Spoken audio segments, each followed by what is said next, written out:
அப்ப ஒரு புலி அங்க செத்து போனால் 25,000 மனிதனுக்கான நீர் இருக்குல்ல, அதனுடைய அளவு தேவை அது குறையுது. 25,000 மனிதனுக்கு கிடைக்கிற நீர் குறையுது. ஒரு புலி செத்தால் எப்படா 25,000 பேருக்கு கிடைக்கிற தண்ணி அளவு குறையுதுன்னா, இந்த மான், இந்த காட்டெருமை, ஆடு எல்லாம் மேய்து பாருங்க. இந்த புல்ல மேயறதுனால புல்ல அழிஞ்சிருது. புல்லின் அழிவில் இருந்து புலி வேட்டையாடி அழிக்கிற இந்த விலங்குகளை வேட்டையாடி சாப்பிட்டு அந்த புல்லை பாதுகாக்குது. விளங்குதுன்னு நினைக்கிறேன். இப்ப பாருங்க, இப்ப இந்த மான் அழிக்கப்படுவதால் அந்த இடத்துல புல் காக்கப்படுகிறது. இப்படி மான் இப்படி திங்குது, அதை பார்க்க கூடாது. அது உணவு சுழற்சி, இயற்கையின் விதி. அது நீர் புல்லுக்கு உணவு, புல்லு மானுக்கு உணவு, மான் புலிக்கு உணவு. ஒன்னு ஒன்னு ஒன்னு ஒன்னு சார்ந்து சார்ந்து இருக்குது. அப்படிதான் நம்ம யாருக்கு உணவு? ஒரு நாள் இந்த மண்ணுக்கு உணவு. அவ்வளவுதான். உனக்கு விளங்குதுன்னு நினைக்கிறேன்.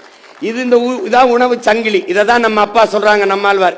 இதுல ஒன்ன துண்டிச்சு வச்சுக்க, கதை முடிஞ்சு.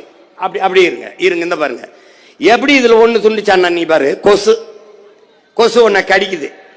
ஒரு அற்ப கொசுவை ஒழிக்க முடியாத இவர்கள் ஊழல் லஞ்சத்தை ஒழிப்பேங்கிறாங்க. நீ நம்பிட்டு அலையிற. ஏன் கொசு எங்க உருவாகுது சொல்லு? கொசு எங்க உருவாகுது சொல்லு? கொசு எங்க உருவாகுது? அழுக்கு தண்ணியில உருவாகுது. தண்ணி ஏன் அங்க அழுக்காகுது? அங்கேயே தேங்கி இருப்பதால் அது அழுக்காகுது. அங்க கழிவு நீர் தேங்கி இருக்கு.